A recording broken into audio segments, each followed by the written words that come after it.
사조와 주역과 리더십을 공부하는 사주리 TV에 오신 것을 환영합니다. 지금 우리들이 자평진전 원문을 공부하고 있는데요. 오늘도 지난 영상에 이어서 상관격에 있어서의 대운 보는 방법, 이걸 치운이라고 그러죠. 이것을 공부하겠습니다. 자평진전은요, 이 격구 위주로 사주를 분석하기 때문에 이 상관의 격도 이 상관의 격이 완성이 됐느냐, 완성이 이르지 못했느냐, 성중유패, 패중유성 이것을 기본으로 하고 있습니다. 그래서 늘 반복적으로 말씀을 드립니다만 이 자평진전에 입각해서 사주를 분석을 하려면은 이 격국의 성격요인, 파격요인을 완벽하게 숙지를 하고 있어야만 자평진전에 입각해서 사주를 분석할 수 있다. 이 말씀을 아울러 드립니다. 평균열에서는요, 이 상관의 격이라고 그래도 대우는 이 상관격을 한 6개의 유형으로 나누어서 이 대운의 길흉을 분석을 해야 정확하다. 이런 입장을 취하고 있죠. 상관격도 그 유형이 다양하기 때문에 그리고 지난 영상에서 말씀드린 바와 같이 이런 8개의 정격 중에서 유독 이 상관기억이 변화가 굉장히 많습니다. 그것은 이 조후를 감안하는 해야만 하는 경우가 많이 있기 때문에 그렇죠. 지난 영상에서요, 상관기억이 재성을 생하는 경우의 대운을 살펴봤죠. 이 경우는 일간이 강하면은 재성보다 일간이 강하면은 재성이 약하다는 의미이니까 재운이나 식상운이 길한 운이 되는 것이죠. 반면에 일간과 재성을 비교해서 재가 강하면은 일간이 신약하다는 의미니까 신약하니까 인성운과 비겁운이 기운이 되는 것이죠. 오늘은요, 상관격이 인성을 차고 있는 경우죠. 상관격이 인성을 차고 있다. 인성을 활용하는 거죠. 인성을 사용하는 경우죠. 그 경우에 있어서 이 대운 보는 방법에 대해서 알아보도록 하겠습니다. 이 상관격이 인성을 차고 있는 경우에 대운을 보기 위해서 이미 상관격의 논점 시간에 말씀을 드린 내용을 잠시 리뷰를 해보면요. 상관격이 인성을 사용하는 경우는 이게 상관은 일간의 기운을 설계하는 힘이 막강하다고 그랬죠. 그래서 상관이 힘이 있으면은 대부분 일간이 신약할 가능성이 큽니다. 그래서 상관이 힘이 있으면 일간이 신약하고 따라서 근이 있는 인성으로서 상관을 극을 하고 일간을 생조해 줘야죠. 이것이 상관 폐인격의 입격이 되기 위한 요건이죠. 이 상관은 장점도 있습니다만 단점으로 이 정관을 극한다는 게 문제죠. 그래서 인성으로서 이 상관을 극해서 통제하고 관리함으로써 이 상관이 정관을 극하지 못하게 관리하는 것이죠. 그래서 상관 폐인격이 귀격이 되는 것이죠. 다시 말씀드리지만 이 상관이 왕하면은 일간이 신약하죠. 일간이 신약할 가능성이 크고 이때 근이 있는 인성으로 상관을 극하고 일간을 생조해줘야 상관 폐인격이 귀격이 된다. 특히 하목, 여름의 목, 이 사주가 그렇죠. 갑이 5월에 태어나서 이 경우 여기인 병화가 투관이 되고 이 경우 식신격으로 볼 것이냐. 자평진전에서 이걸 식신격으로 보면은 식신이 효신을 봐서 효신이 탈식을 시키죠. 즉, 식신격으로 보면은 식신이 효신을 만났다. 그래서 식신봉효, 이렇게 하면 이게 파격이 되죠. 이걸 식신격으로 볼 것이냐, 아니면은 상관격으로 봐야만 되느냐. 예, 병진전에서는 이것을 좌우미요 왕지는요, 지장간의 본기만을 격으로 인정을 한다고 그랬죠. 이 본기가 정화와 기토가 있죠. 이 기토는 중기 아닙니까? 예, 중기 아니고요. 본기로서의 기토를 의미합니다. 화토 동법에 의해서 그렇죠. 그래서 이 자평진전의 입각에서 격을 찾으면요, 이것은 상관격이 되죠. 상관격이 이 천간 네 글자를 보면은 격국용신과 같은 오행을 제외를 시키라고 그랬죠. 격국용신이 화니까 천간 네 글자 중에서 화를 제거시키고, 일간과 같은 오행을 역시 제거를 시키니까 목을 제거시켜놓고 보니 인성만 남았죠. 그래서 상관격이 인성을 사용하는 사주가 된 것이죠. 이 사주를 식신격으로 봐서 효신을 봐서 탈식돼서 파격이다. 이것은 자평진전에 입각한 논리가 아닙니다. 당연히 이것은 상관격으로 봐서 상관폐인격 사주죠.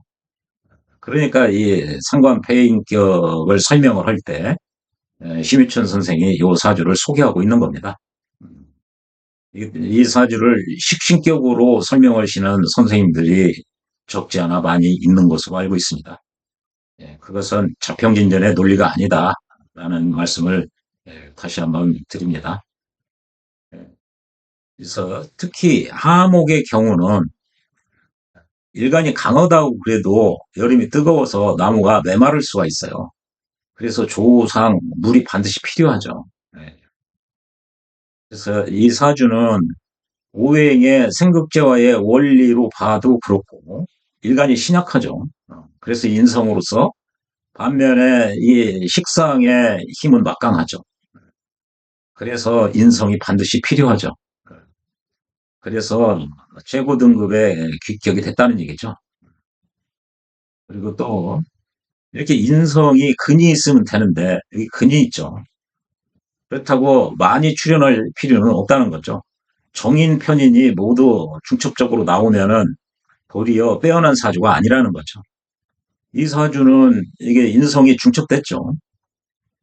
문제는 인성이 이 중첩돼서 상관을 완전히 말살시킬 정도가 되면은 인성이 중첩되면은 이 상관이 완전히 말살시키면은 귀격이 이 귀한 정도가 떨어진다는 거죠. 귀하지 않다는 얘기야. 근데 여기는 상관이 중첩됐죠. 그런데 이 화의 세력이 강하기 때문에 충분히 이렇게 중첩적으로 나와도 좋은 사주가 된 거죠. 그리고요. 상관은 경한데 일간이 강하고 인수도 다현했다. 그 얘기는 일간이 강하니까 인성의 생을 받아들이려고를 않죠. 그거 되고 인성도 다현하다. 정편이 중증하다. 그러면은 인성도 강하고 일간도 강한데 상관이 약하다는 얘기죠. 그러면은 이렇게 되면 기가 유통이 안 된다고 그랬죠. 자기 코드에 맞는 일만 행동하는 거죠. 그러니까 빈궁한 사주가 되는 것이죠. 여러 번 말씀을 드린 거죠. 또요. 이 사주는 지금 좀 전에 봤고 이렇게 목화상관뿐만 아니라 목화상관에서 조우가 필요한 것뿐만 아니라 이렇게 화토상관 역시도 조우상 인성이 필요하다는 거죠. 화토상관이면은 이제 여기서는 조우가 필요하니까요. 병화일간이 미월에 태어나서 기토가 투관이 됐죠. 상관격이죠. 화토상관인데 이렇게 되면은 이 흙이 다 메말라 갈라진다고 그랬죠. 그래서 수가 필요하죠. 수가 이제 병화일간이니까 관살이죠. 화토상관 역시 조가 필요하다는 거죠. 이때는 상관격이 정관을 봐서 상관경관 아닙니까? 합격 아닙니까? 이게 그 상관격이 정관을 보면은 정관은 기신이 되는 거죠. 상관격에서. 이 논리는 신강신약 그 다음에 생극제와의 중화를 맞추기 위해서 필요한 거예요. 이게. 조후는 그 신강신약 그 이전의 문제예요. 그래서 상관격에서 정관을 봤다고 그래도 괜찮은 귀격이 되는 거죠. 특히 이렇게 정관이 중첩적으로 나와서 일간을 극하는 거 아닙니까? 일간 세력이 엄청나게 강하죠. 그래서 이렇게 중첩적으로 나왔다고 그래도 아무 상관이 없는 거죠. 그래서 이 화토상관 역시 반드시 필수적으로 수를 얻어가지고 토를 적셔줘야 된다는 거죠. 조우상. 이 사주는 상관격이 정관을 사용하는 경우라는 얘기죠. 즉 상관 경관이 아니라는 얘기예요. 그래서 상관 경관으로 합격이다 이렇게 얘기하면 안 된다는 거죠. 이게 상관격에서 변화가 많은 이유 중에 하나죠. 상관격인데 정관을 봐서 합격이다 이렇게 하면은 안 된다는 얘기죠. 그래요. 이제 인성을 본다든지 여기처럼 조우를 맞추기 위해서 여기는 관사를 봤죠. 이렇게 중첩적으로 나오면은 아까 중첩적으로 나오면은 이게 빼어나지 않다 그랬는데 예, 중첩적으로 나오면은 이 청어지 모터에서 약간 마이너스가 될 수가 있죠. 그런데 일간이 필요로 인해서 그걸 사용하면은 이게 장애가 안 된다는 거죠. 이 경우는 인성이 필요로 하죠. 이 화가 굉장히 왕하니까요. 이런 정도 중첩적으로 오히려 나와줘야죠. 여기도 화가 너무나 화토가 왕하기 때문에 이렇게 중첩적으로 나와줘야 도리어 좋죠. 예. 이게 원칙적인 거죠. 다만 이렇게 수에 여기서 관살이 너무 많다든지 여기서 인성이 너무 과다하게 많으면은 오히려 병이 된다는 거죠. 아까 그 빼어난 수기가 아니다 그랬죠. 예, 여기서 빼어나지 않다 그랬죠. 중첩적으로 나오면. 그래서 이때 그 인성이 중첩적으로 이렇게 많이 나오고 일간은 무거우면 일간이 힘이 있고 중첩적으로 많이 나오면 일간이 힘이 있으니까 인성을 필요로 하지 않아요. 그런데 상관이 경하다. 상관이 가벼우면은 이 엄청난 아, 다연한 인성이 상관을 극해서 상관이 완전히 말살이 되죠. 그렇게 되면은 예, 재성이 있어서 제극인을 해주지 않으면은 이게 합격이 되는 거죠. 그럼 아까 얘기한 빈궁한 사주가 되는 거죠. 이게 인성이 병이 된 거죠. 병이 있는데 약은 없는 거죠. 다 아까 말씀드린 거죠. 그래서 상관 폐인격은 예, 원칙적으로 이게 상관이 일간을 설하는 것이 태거가 된 거죠. 상관이 왕해서. 그래서 일간을 신약하고 그러니 근이 있는 인성을 가지고 상관을 극하고 즉 상관의 폐해를 줄여주는 거죠. 그리고 신약한 일간을 생하기 때문에 귀격이 되는 거죠. 그래서 인성으로 상관을 극한다. 그래서 이거를 전수식 표현으로 보면 이런 경우가 이제 진상관이 되는 거죠. 진상관으로 상관 상진을 한 거죠. 요 상관을 상처를 이 상관의 폐해를 모두 없앤다는 것이죠. 상관 상진을 시켜가지고요. 상관 상진을 하기 위해서 인성이 필요한 거죠. 이게 적전수식 표현이죠. 자평진전에서는 이런 상관상진이니 가상관이니 그런 얘기를 하지 않고 오로지 격국 위주로만 얘기를 하는 거죠. 그래서 대부분 이게 자평진전을 공부를 하면은 이런 원문을 자유자재로 읽고 그러면 이게 공부가 돼 있으면 이게 훨씬 더 정확도를 높일 수가 있어요.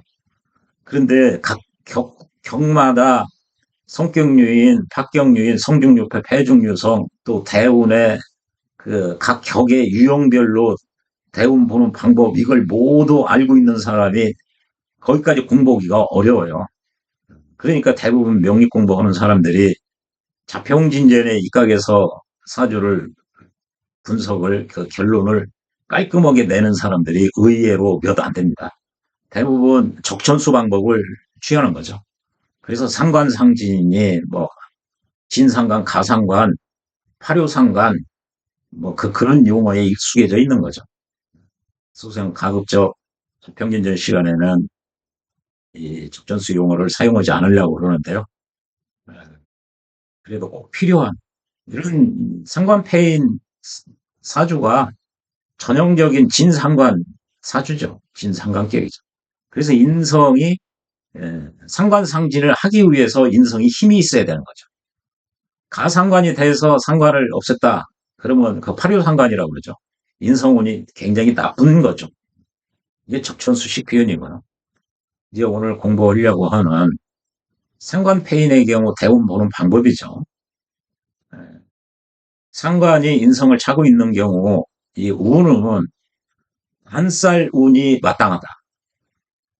이게 정관이나 칠살 운이 마땅하다. 길하다는 얘기죠. 왜 그러느냐. 이 인성이 핵심이죠. 상관패인격에서는. 인성을 생활해 주니까 이게 귀격이 되는 거죠. 정관운, 칠살운이 모두 좋다는 얘기예요. 여기 보면 정관운, 칠살운 모두 마땅하다고 그랬죠. 이게 정관운이 오면은 상관격에서 이게 상관격인데 정관운이 오면은 여기 신금운 오면은 상관경관 우야백단이다. 안 좋은 거 아닙니까? 대부분 그렇게 알고 있죠. 그런데 여기 뭐라고 그랬어요? 정관운 마땅하다. 길하다는 거죠. 인성운이 길한 거는 당연한 거고요. 인성이 핵심이니까요. 상관 폐인 사주에서는 이 상관의 폐해를 제거시키는 역할을 하는 거죠. 상관의 긍정적인 것만 그 기능만 남겨놓겠다는 거죠. 그래서 정관이 떴다고 그래도 얘가 인성으로부터 통제를 받았기 때문에 상관경관을 하지 않는다는 전제가 여기 깔려 있어요. 그러니까 정관운도 역시 마땅하다는 얘기예요. 그러니까 여기 신금 이거는 칠사운이죠. 마땅하죠. 좋죠. 정관운 유금운 좋죠. 여기 신대운 정관운 다 좋다는 얘기죠. 칠사운도 좋고요. 인성운이 오면은 여기 임자운, 해운 이런 거 좋은 건 당연한 거고요. 그러면은 식상운은 어떠냐? 이게 상관패인이 돼 있는 그런 인성에 이제 유력해야 된다고 그랬으니까요. 그럼 식상운이 이렇게 화운이 이게 정운이나 이런 거 와도 다시 회극을 하는 거죠. 그래서 큰 장애가 안 된다는 거죠. 무난하고 괜찮습니다. 신약한 경우에 식상운이 오면은 좋은 일이 없죠. 그러나 인성이 있기 때문에 큰 문제가 안 되는 거죠. 원만하고 괜찮습니다. 그래서 적극적으로 길하다, 마땅하다는 표현 대신에 장애가 안 된다 이렇게 얘기했죠. 인성으로 다시 회극을 하기 때문에 그렇습니다. 반면에 재우는 흉하다, 재극인을 하기 때문에 그렇죠. 그래서요. 이게 상관패인의 귀격인 이유가 여기에 있어요. 운을 보니까 재운만 나빠하는 거예요. 재운만. 재극인 때문에. 인성운 와도 좋죠. 관살운 와도 좋아요. 상관격인데 정관운이 와도 심지어 상관경관이 안 일어나요. 좋아요. 식상운이 와도 희극을 해서 무난하고 괜찮아요. 그리고 약간 신약하기 때문에 비겁운이 와도 괜찮은 거죠. 그러니까 이게 대운을 쭉 놓고 보면은 이게 재운만 안 좋는 거죠. 그러니까 귀격들이 많은 이유가 대운도 괜찮게 받고 여기 이제 술대운 같은 경우는 이게 재운이죠. 재운이 옷을 합을 해가지고 이게 화를 더 강성하게 하죠. 아주 안 좋죠. 이런 술운이 오면 여기 기무운이 오면 재운인데 얘는 이렇게 지지를 보니까 설을 당했어요. 이렇게 설을 당해서 약하게 온 거죠. 그렇게 강하게 오지를 않은 거죠. 그래서 그 폐해가 별로 크지가 않죠. 그리고 이런 무운이나 기운 와도 여기 인성이 굉장히 장생을 얻고 있고, 인성이 힘이 있죠. 그래서 원칙적으로 좋다고는 얘기 못 하지만, 그렇다고 폐해가 극심하다? 그건 아니에요.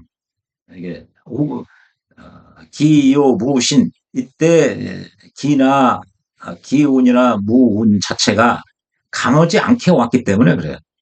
거기다 대고 약하게 온 데다 대고 이 인성은 강하기 때문에 그렇게 흉한 운이 아니죠. 그렇다고 좋다고는 얘기 못 하겠으나 여기 술만큼 흉하지가 않은 거죠. 그렇게 봐야죠. 이게 핵심이죠. 그래서 상간폐인 격의 사주를 가진 사람들이 이게 사회생활 잘하는 분들이 굉장히 많습니다. 운도 이렇게 대부분 좋을 수밖에 없죠. 재운만 조심하면 돼요. 이런 게 이제 재운이죠. 그런 때 되면은 늘 청렴하게 살아왔던 양반도 돈을 추구하게 돼요. 이상하게. 예. 그러다 보면은 이게 이제 이 재가 재극인을 하니까 이게 도덕을 다, 양심을 다 저버리게 되는 거죠. 돈을 추구하다 보면. 양심을 저버리다 보고 이게 행동을 하면은요. 이게 인성이 기능을 못하게 돼서 상관이 작동하게 되는 거죠. 그러면은, 범법행위를 하는 거죠. 뇌물 같은 거라든지 횡령배임, 이런 게 이제 벌어지는 거죠. 그러면은 이게 정관을 극하게 되니까 사회의 규범이나 상식이나 이 법, 이걸 위반하게 되는 거죠. 그러면 관제고설이 발생하는 거죠. 돈을 추구하다가 도덕, 양심을 저버리고 그로 인해서 행동하다 보니까 이 상관의 폐해가 그대로 드러나는 거죠. 이게 대부분 상관폐인의 그 귀격의 사주가 잘 나가다가 요런 때 이게 안 좋게 작동하는 경우가 대부분입니다. 대부분. 이럴 때 이제 어, 유년에서 무운이나 뭐 기운 같은 것이 함께 왔다. 그럼 확실하게 인성이 무너지죠. 그래서 늘 이게 대운이라는 게 늘 청빈하게 스마트하게 인생을 살아온 양반이 이런 대운에서 이렇게 재운이 오면은 주변에서 그 권유도 많이 들어오고요. 해도 괜찮을 것 같다는 생각이 드는 거죠.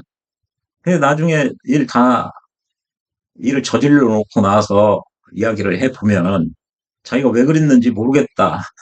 홀린 것 같아. 그런 얘기를 하는 거죠. 그러나 이미 늦었죠. 이미 죄를 추구해서 인성이, 도덕이니 양심이 다 져버리고 이 상관질을 했기 때문에 그로 인한 책임을 져야죠. 사회적 책임을. 죄를 졌으면은 그 응고로 그 책임을 져야 되는 게 당연하죠. 이게 민주사회, 법치주의 사회에서 당연한 겁니다. 그래서 이제 이런 걸 알으면 술대운의 마음가짐과 몸가짐을 바로 해야죠. 그래서 지명군자라는 표현을 좋아하는데요. 군자를 지향하는 리더라면은 이런 때 특별히 주변에 무슨 기회라든지 얼핏 보기에는 기회인 것 같아요. 그런데 그게 사실은 기회가 아니라 유혹이죠. 함정이죠. 대부분 이런 경우에 많이 걸려듭니다. 대부분 어, 평소에 그 특정 재벌 뭐 이런 회사를 부정적으로 얘기를 하다가도 자기 지인이나 자식이 그 재벌에 삼성이나 이런 데 취업하면 축하한다고 그러거든요. 대부분 비난은 평소에 하지만 사실은 자기도 그런 기회나 그런 지위가 없었기 때문에 그런 기회를 잡지 못했을 뿐인데 대부분 그 비난을 많이 하죠. 그렇게 살으니까 이런 때 그런 양반들은 이렇게 재운이 오고 그러면은 주변에 그런 권유나 자기가 생각해도 괜찮을 것 같거든요. 그렇게 해서 이게 제격이 돼서 도덕이니 양심이니 예, 그걸 저버리니까 상관질을 하는 거죠. 상관질을 하면 법을 위반하게 되고 나중에 다 끝나고 나서 벌 받을 때 후회해봐야 아무 필요 없죠. 후회보다는 어, 인과응보로 정확하게 자기가 어지럽혔으면 그걸 깨끗이 정리를 하는 게 낫죠. 예. 그래서 이게 굉장히 중요하죠. 이에 대해서요. 서 선생은 뭐라고 얘기를 해놨는지 보면요. 상관격이 인성을 차고 있는 경우는, 즉, 상관격에서 인성을 사용하는 경우는 두 가지 때문에 인성을 사용한다. 첫 번째는 일간이 굉장히 약하다.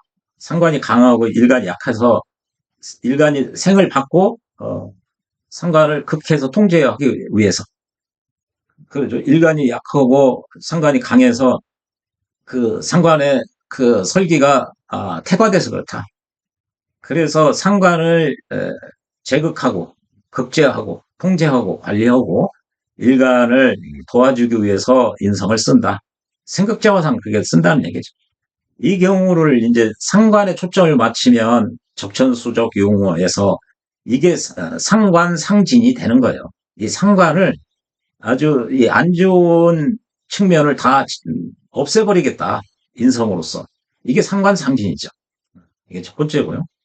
두 번째 사유는 하목이죠. 하목. 하목이 이 경우죠. 여름에 목이 화를 이렇게 받죠. 그러면은 나무가 금방 시들죠. 그래서요. 하목인 경우는 이렇게 일간이 힘이 있다고 그래도 힘이 있어서 약하지 않을 때에도 화기가 이렇게 있으면 나무가 금방 시든다는 얘기예요. 여기는 일간이 힘도 없어요. 흔히 없잖아요. 흔히. 더더군다나 인성이 필요하죠. 일간이 힘이 있다고 그래도 화를 보면은 메마르기 쉽다는 얘기죠. 그래서 필수적으로 반드시 수를 얻어서 윤택하게 해야 된다. 조우상 그렇다는 거죠. 이것은 조로 인해서 인성을 사용하는 경우다. 예, 두 가지죠. 아주 정리를 깔끔하게 잘 해놨죠. 이 사주는 양자에 다 해당하죠.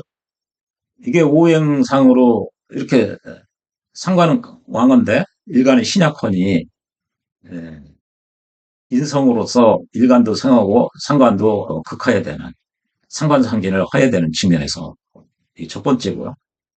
하목이잖아요. 하목이 화를 봐서 조우상. 그래서 이게 귀격이 된 거죠. 최고 등급이죠. 이렇게 되면 운도 좋죠. 뭐 나쁜 운이 거의 없어요. 여기 술운 하나 제외하고는 뭐 이때는 어릴 때니까요. 뭐 미운도 뭐 그다지 유익한 건 유리한 건 아니죠. 그러나 이 미운 술운 정도만 나쁘고 나머지는 다 괜찮다고 보면 되죠. 큰 문제가 없죠. 근데 이제 이런 때가 나이나 사회적 활동을 함에 있어서 함정에 빠지기 좋죠. 유혹에 이제 알고 나면 유혹에 빠지는 거죠. 지나고 나면 그때가 유혹이었다. 그래서 자기 명언을 안다면은 몸가짐을 정갈히 할 수가 있죠. 네. 그러려고 공부를 하는 거죠. 예, 예, 이에 대해서요. 서 선생의 표현을 보면은 예, 이 사주는 이게 신약해서 상관을 극하고 일간을 도와주는 측면과 조우의 관점에서 이 두 가지 측면에서 인성을 사용한다. 그래서 이 귀기억이 이 귀함이 배가 됐다는 거죠. 아주 좋게 됐다는 거죠. 그래서요. 이 신유 경시는 좋은 운이다. 관살운이 아까 좋다고 그랬죠. 정관운이 와도 여기 좋다고 그랬죠. 상관경관 우여백단이 안 일어난다고 그랬죠. 정관운이 와도 인성을 생화해 주니까 좋다는 거죠. 대부분 이 논리를 망각하시는 분들이 망각이 아니라 처음서부터 잘 모르시는 분들이 대부분이죠. 상관이 정관 보면 상관경관은 안 좋다더라. 특히 상관격에서 정관 본 거니까 천만에 만만했죠. 이 인성으로 이미 상관폐인 사주에서 인성에 의해서 상관상진이 돼 있어요. 얘는 부정적인 게 다 없어진 상태예요. 그래서 정관을 봐도 이게 흉하지가 않아요. 그래서 여기 분명히 심 선생도 예, 여기 심 선생도 여기 정관 봐도 마땅하다 이렇게 해놨죠. 예, 서 선생도 여기 정관운 좋다고 그랬죠. 그것은 이 관살이 왜 좋느냐? 아, 인성을 생해주기 때문에 그렇다. 아주 그 이유까지 써놨죠. 아, 무기운은 재운이죠. 재운. 그때 재운은 아까 흉하다고 그랬죠. 재극인을 하니까요. 재운은 흉하다. 그런데 다행스러운 점은 뭐냐? 서방의 토다. 요게 서방의 토다. 이게 서쪽이죠. 신유술. 그 얘기는 왜 이렇게 하냐. 설기를 당해서 약하게 왔다. 흉한 정도가 약하게 왔다. 이게 재운인데. 그래서 얘네들이 재극인을 한다고 그래도 여기 인성은 왕언이고 그래서 크게 흉하지 않다. 신유에 임해서 힘이 없게 왔고 원국의 또 편인이 인성이 여기 왕하다는 얘기예요. 그래서 큰 장애가 안 된다. 이게 원칙적으로 나쁜 운이지만 그렇게 흉하고 그러지는 않는다. 그렇다고 얘기는 못하죠. 그러니까 큰 장애 없습니다. 사회생활 하는데 이 정도는 충분히 커버하고 넘어갈 수가 있죠. 그러나 술운은 여기 술운은 반드시 좋지가 않다는 얘기예요. 무슨 일이 발생한다는 얘기죠. 이게. 그래서 아까 말씀드린 대로 어, 자기는 합리적인 이 재성운이 오면은 합리적 현실적 이긴 생각을 하게 돼 있거든요. 분명히 이렇게 하면은 괜찮을 것 같죠. 이걸 하다 보면은 제극인이 돼서 이 인성이 붕괴돼서 성관을 통제하지 못한 거죠. 그래서 늘 깜짝 놀라는 망신에 빠지고 관제구설을 당하게 되는 거죠. 네. 이 술운만 조심하면은 아주 괜찮죠. 식상운인 이 화운이 오면은 어떠냐. 이게 인성이 이렇게 힘이 있고 그러니까 화운이 와도 여기 다시 임수에 회극을 한다는 거죠. 화운이 와도. 이렇게 신약한데 화운이 오면 원칙적으로 안 좋겠죠. 그래도 인성으로 회극을 하니까 그렇게 큰 장애가 되지는 않는다. 그 얘기죠. 대신에 이제 이런 뭐 해온, 임, 자온 이런 데 다 좋죠. 이게 굉장히 중요한 내용을 가지고 있죠. 결론적으로 보면은 이게 핵심입니다. 이것을 이해할 수 있을 정도만 되면 되죠. 상관격이 인성을 차고 있는 경우, 상관 폐인사주, 즉 진상관이죠. 일간이 신약하고 상관은 힘이 있고, 그럴 때 인성이 육근이 있는 인성으로 상관을 상진시킨다. 그러면 상관 폐인격이 귀격이죠. 거기다 대고 이렇게 하목이 상관 폐익격이 되면은 더 금상첨화가 되는 거죠. 그럴 때 관살운이 좋다. 특히 정관운이 와도 상관격임에도 불구하고 상관경관 우야백단의 문제가 발생하지 않는다. 왜? 정관이 일간을 아주 인성을 생각하기 때문에 그렇다. 인성운이 길한 건 뭐 당연한 거고요. 식상운이 와도 어, 약간 신약한데 인성이 육은 이게 힘이 있어야 되니까요. 힘이 있는 인성이 다시 회극을 다시 극을 하기 때문에 식상운도 장애가 안 된다는 거죠. 결국은 재성운만 조심하면 되는 거죠.